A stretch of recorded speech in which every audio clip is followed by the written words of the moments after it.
Hello friends, welcome back to my channel. आज मैं बात करने वाली हूँ कंज्यूरिंग मूवी के बारे में। ये मूवी 2013 में रिलीज़ हुई थी। तो चलिए अब बात करते हैं मूवी के बारे में। तो मूवी की स्टार्टिंग में एनाबेल डॉल को दिखाया जाता है। ये डॉल एक शैतानी डॉल थी जिसमें डीमन ने कब्जा किया हुआ था। एड और लॉरेन वॉरेन इस केस को हैंडल कर रहे होते हैं। इस केस का नाम होता है एनाबेल केस, जहाँ पर हम दो नर्सों को देखते हैं जिनके पास में एक क्रीपी सी डॉल होती है।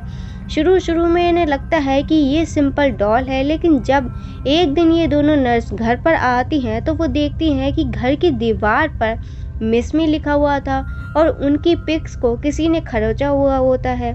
इसके बाद में डेबी डॉल को बाहर डस्टबिन में रख आती है, लेकिन रात को डॉल फिर से वापस घर पे आ जाती है। फिर वो एड और लॉरेन को बताती है कि उन्होंने एक तांत्रिक को बुलाया था जिन्होंने उन्हें बताया कि एनाबेल नाम की एक लड़की इस घर में रहा करती थी, लेकिन जब वो 7 साल की थी तो उसकी मौत हो गई और वो डॉल में प्रवेश कर उनके साथ में रहना चाहती है। इस पर एड उनसे कहता है कि एनाबेल नाम की कोई चीज़ नहीं थी, शैतान ने उन्हें धोखा दिया। उसके बाद में लॉरेन बताती है कि शैतानी आत्माओं को निर्जीव चीज़ें नहीं चाहिए होती हैं, बल्कि वो इंसानों पर कब्जा करना चाहती हैं। ये एक पुराना केस था जो कि एड और लॉरेन ने ही इन्वेस्टिगेट किया था। उसके बाद में मूवी की रियल स्टोरी स्टार्ट होती है। 1971 में रॉजर पेंट, जो कि एक ट्रक ड्राइवर था, उनकी वाइफ कैरोलिन और उनके 5 बच्चों के साथ में शिफ्ट होती है, जिनका नाम होता है एंड्रिया, नैन्सी, क्रिस्टीन और सिंडी और अप्रैल। ये अपने नए घर में शिफ्ट होने के कारण सभी बहुत खुश होते हैं, लेकिन उनकी डॉग घर में घुसना नहीं चाहती थी। जब रॉजर उसे घर में आने के लिए फोर्स करता है तब भी वो अंदर नहीं आती। इससे रॉजर को लगता है कि शायद वो नए घर की वजह से अंदर आना नहीं चाहती। फिर सारी लड़कियां हाइड एंड क्लैप गेम खेलती हैं। जब वो एक गेम खेल रही होती हैं तो नैन्सी और क्रिस्टीन एक दरवाजे से टकरा जाती हैं और वो टूट जाता है। ये घर के बेसमेंट में जाने का दरवाज़ा था जहाँ पर बहुत सारा सामान रखा हुआ था। उसके बाद में सब सोने चले जाते हैं। अब अगली सुबह बहुत ही स्ट्रेंज इंसिडेंट होता है। कैरोलिन की बॉडी पर चोट के निशान होते हैं और घर की सभी घड़ियों की सुई 3:07 पर रुक गई होती है। उसके बाद में सब बच्चे स्कूल चले जाते हैं, लेकिन अप्रैल घर पर ही रुकती है। दोपहर में जब अप्रैल बैकयार्ड में खेल रही होती है तब उसे पेड़ के नीचे म्यूजिक बॉक्स मिलता है। उसके बाद में अप्रैल सैडी के बारे में कैरोलिन से पूछती है। कैरोलिन कहती है कि सैडी घर के बाहर है और उसे तुरंत अंदर ले आओ। तभी अप्रैल के चिल्लाने की आवाज़ आती है। जब सब लोग बाहर पहुंचते हैं तो उन्हें सैडी मरी हुई मिलती है, जिससे वो बहुत ही दुखी होते हैं। एक रात क्रिस्टीन सो रही होती है कि अचानक कोई उसका पैर खींचता है। उसे लगता है कि ये नैन्सी कर रही है। वहीं दूसरी तरफ सिंडी अपना सिर कवर्ड में मार रही होती है, जिस पर एंड्रिया रॉजर को ये बात बताती है और वो सिंडी को ले जाकर सुला देता है। अब अगली रात फिर से कोई क्रिस्टीन का पैर खींचता है, जिस पर वो नैन्सी को कहती है कि वो ऐसा ना करे। जब क्रिस्टीन बाहर जाकर देखती है तो वहाँ पर कोई नहीं होता और जब वो बेड के नीचे देखती है तो दरवाज़ा खुद बंद हो जाता है। इसके बाद में नैन्सी भी जाग जाती है और वो दरवाजे के पास में जाकर क्रिस्टीन को कहती है कि वहाँ पर कोई नहीं है, लेकिन तभी दरवाज़ा खुद ब खुद बंद हो जाता है और क्रिस्टीन और नैन्सी चिल्लाने लगते हैं। उनके चीखने की आवाज़ सुनकर वहाँ पर सब लोग आ जाते हैं। तो क्रिस्टीन कहती है कि कमरे में कोई बुरी आत्मा है और वो कहती है कि वो उसको और उसकी फैमिली को मार देगी। ये सुनकर रॉजर उसे शांत करवाता है और कहता है कि वो चैन से सो जाए। अब अगले दिन जब सब बच्चे स्कूल चले जाते हैं तो कैरोलिन को अप्रैल के कमरे से किसी के बात करने की आवाज़ आती है, लेकिन जब वो दरवाज़ा खोलती है तो वो देखती है कि अप्रैल अपने कमरे में बिल्कुल अकेली थी।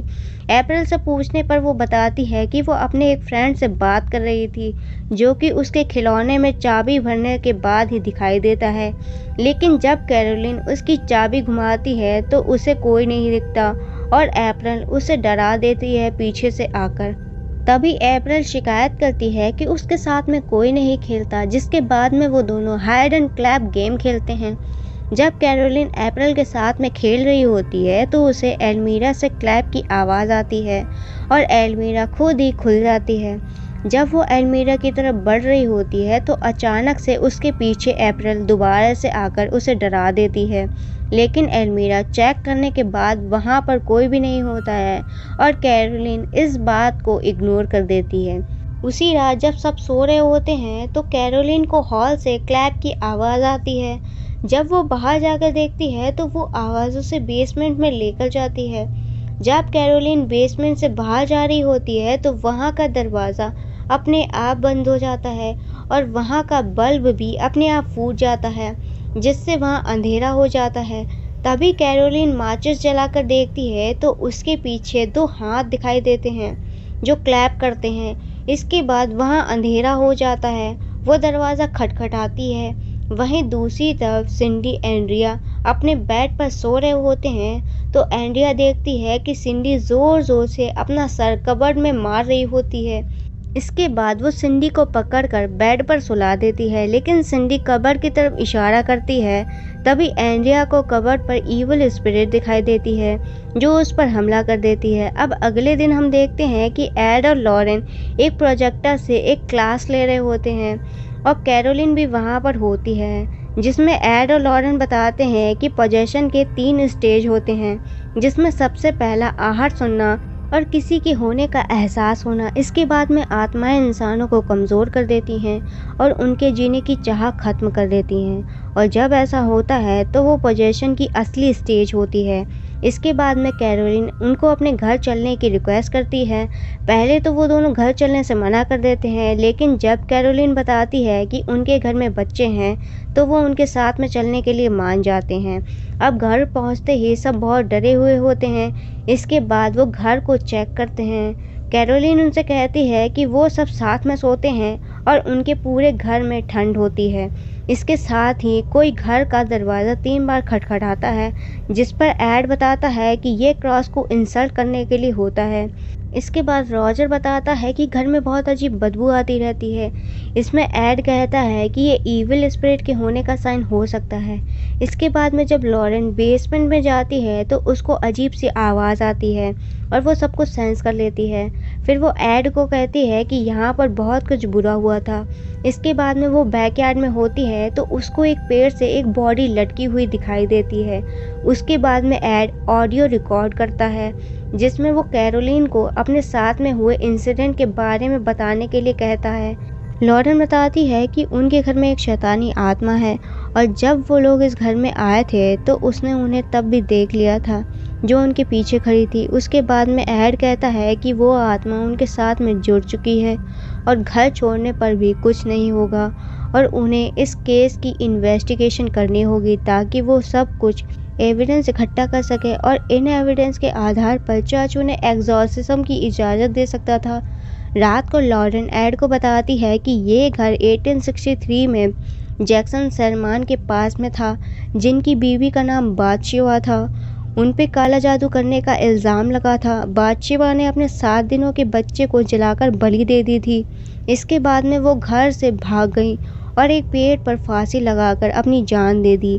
इसके साथ में उसने शैतान के लिए अपनी चाहत जाहिर की और इस जगह को खरीदने वाले लोगों को श्राप दे दिया और उस वक्त 3:07 का टाइम हुआ था। इसके बाद में एड और लॉरेन को उस घर में कई सारे लोगों के मारे जाने का पता चलता है। उन सभी ने एक ही तरह से अपने बच्चों को मार के सुसाइड कर ली थी। फिर जब वो रिकॉर्डिंग सुनते हैं तो उसमें कैरोलिन की आवाज़ गायब थी, लेकिन फिर खुद ही रिकॉर्डिंग चलने लगती है और उसमें कई सारे लोगों के चीखने की आवाज़ आती है और उस वक्त 3:07 का वक्त हो रहा था। अब अगले दिन एड का असिस्टेंट रू और पुलिस ऑफिसर ब्रैड के साथ में पूरे घर में सीसीटीवी कैमरास और ऑडियो डिवाइस इंस्टॉल कर देते हैं। उसके साथ में वो पूरे घर में क्रॉस भी रख देते हैं ताकि आत्माओं में कुछ हरकत हो। अब अगले दिन रू और रॉजर एड बच्चों को आइसक्रीम खिलाने ले जाते हैं। उस वक्त लॉरेन बाहर से कपड़े उतार रही होती है कि तभी बेडशीट एक आत्मा के ऊपर गिरती है और वो उड़कर छत की तरफ चली जाती है। उसके बाद में लॉरेन को बादशिवा कैरोलिन के कमरे में दिखाई देती है, जिसके बाद में वो भाग के उसकी तरफ जाती है। ठीक उसी वक्त बादशिवा कैरोलिन के मुंह में वॉमिट कर देती है और उसकी बॉडी में प्रवेश कर लेती है, जिसकी वजह से वो पूरी तरह से पोजेस हो जाती है। लेकिन लॉरेन के पूछने पर कैरोलिन एकदम नॉर्मल बिहेव करते हैं। रात को जब सब सो रहे होते हैं तो सिंडी नींद में चल रही होती है। दूसरी तरफ ऑडियो डिवाइस में एक आवाज़ सुनाई देती है जो सिंडी को कवर्ड में जाने के लिए उकसा रहा था और वह कहता है कि मैं यहीं पे छिपा हूँ। वो लोग जब कमरे में सिंडी को ढूंढने के लिए जाते हैं तो वो वहाँ पर नहीं होती और कबर्ड के दरवाजे के पीछे उन्हें एक सीक्रेट होल मिलता है जहाँ सिंडी छुपी हुई थी। लॉरेन खुद उस कबर्ड में चली जाती है जहाँ उसे कई सारे खिलौने और एक रस्सी मिलती है जिससे बादशिवा ने सुसाइड की थी। तभी अचानक लकड़ियाँ टूटने से लॉरेन सीधा बेसमेंट में जाके गिरती है। बेसमेंट में उसके सामने एक औरत की आत्मा आती है जिसने अपने बच्चे को मार दिया था। वो लॉरेन से कहती है कि देखो उसने क्या करवा दिया। इससे लॉरेन काफ़ी डर जाती है और वहाँ से बाहर आकर सबको बताती है कि बादशिवा कैरोलिन को पजेस करना चाहती है। वो हमेशा माँ को पजेस करके बच्चों को मरवा देती है और कैरोलिन की बॉडी पे वो निशान बादशिवा की वजह से ही है। इस इंसिडेंट के बाद में पेरेंट फैमिली मॉर्टल में रुकने का डिसाइड करते हैं। उसके बाद में जब लॉरेन बैकयार्ड की तरफ जाती है तो उसे पानी में जूडी की झलक दिखाई देती है जिससे वो समझ जाती है कि बादशिवा जूडी तक पहुंच गई है। असल में जब लॉरेन बेसमेंट में गिरी थी तो उसका पेंडेंट बेसमेंट में गिर गया था जो उसे जूडी ने दिया था जिसमें जूडी की फ़ोटो लगी हुई थी जिससे बादशिवा जूडी तक पहुंच गई।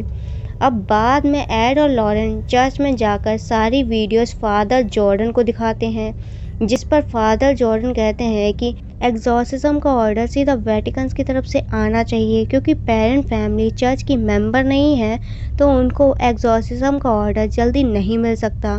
फिर लॉरेन घर पर फ़ोन करती है लेकिन कोई फ़ोन नहीं उठाता। वहीं दूसरी तरफ जूडी अपने रूम में सो रही होती है तभी उसको एक कमरे से आवाज़ें आती हैं। ये वो कमरा था जहाँ पर एड और लॉरेन ने सारी हॉन्टेड चीज़ें इकट्ठा करके रखी हुई थी। जब वो वहाँ पर जाकर देखती है तो वहाँ से एनाबेल डॉल गायब थी जिसे एक शीशे के बॉक्स में कैद करके रखा था। जब जूडी वहाँ से बाहर आती है तो देखती है कि बादशिवा एनाबेल डॉल को अपनी गोद में रख के बैठी होती है। उसी वक्त वो पीछे मुड़ के जूडी की तरफ चेयर को फेंकती है लेकिन ऐन मौके पे एड और लॉरेन आकर उसे बचा लेते हैं। वहीं दूसरी तरफ कैरोलिन पूरी तरह से पजेस हो चुकी थी और वो मॉर्टल से अप्रैल और क्रिस्टीन को लेकर भाग जाती है। जब रॉजर मॉर्टल पहुंचता है तो उसे पता चलता है कि कैरोलिन वहां से गायब है और वो ये बात एड और लॉरेन को फ़ोन करके बताता है। इससे वो समझ जाते हैं कि कैरोलिन पूरी तरह से पजेस हो चुकी है। फिर वो सब फार्म हाउस चले जाते हैं। वहाँ कैरोलिन अप्रैल को बेसमेंट में ले जाकर मारने ही वाली थी कि तभी एड और लॉरेन और रॉजर वहाँ पर पहुँच जाते हैं। जब वो कैरोलिन को घर से बाहर ले जाने की कोशिश करते हैं तो उसकी हालत और भी बिगड़ जाती है जिससे लॉरेन कहती है कि बादशिवा कैरोलिन को यहाँ से जाने नहीं देगी और वो उसे मार देगी। अब जो भी करना है वो यहीं करना होगा। इसीलिए वो उसे एग्जॉर्सिज्म के लिए बाहर नहीं ले जा सकते थे। इसके बाद में वो कैरोलिन को एक चेयर से बांध देते हैं। इसके बाद एड एग्जॉर्सिज्म करना शुरू कर देता है लेकिन इसके साथ ही वहाँ के हालात बिगड़ने लगते हैं और पूरा घर हिलने लगता है और लाइट्स ब्लिंक करने लगती हैं और बहुत सारे पक्षी उसके घर से आकर टकरा जाते हैं। इसके बाद में हम देखते हैं कि कैरोलिन के मुंह से खून निकलने लगता है और वहाँ रखी एक बंदूक से वो एड की तरफ फायर करके उसे मारने की कोशिश करती है लेकिन वो बच जाता है। तभी कैरोलिन की चेयर हवा में उड़ने लगती है। जब एड चेयर को नीचे करने के लिए कहता है तो कैरोलिन बहुत ज़ोर से नीचे गिरती है जिससे चेयर टूट जाती है। उसी वक्त ड्रू को किचन के नीचे अप्रैल मिलती है। जब वो ये बात बोलता है तो कैरोलिन भाग के अप्रैल के पास पहुंच जाती है और जब वो अप्रैल को मारने वाली होती है लेकिन लॉरेन किसी तरह कैरोलिन के सर पर हाथ रख के उसे उसकी फैमिली के साथ बिताए हुए अच्छे वक्त को याद करवाती है जिससे बादशिवा कमज़ोर होने लगती है। इसके साथ एड भी एग्जॉर्सिज्म करना शुरू कर देता है जिससे कैरोलिन तड़पने लगती है और आखिरकार बादशिवा उसके शरीर से बाहर निकल जाती है।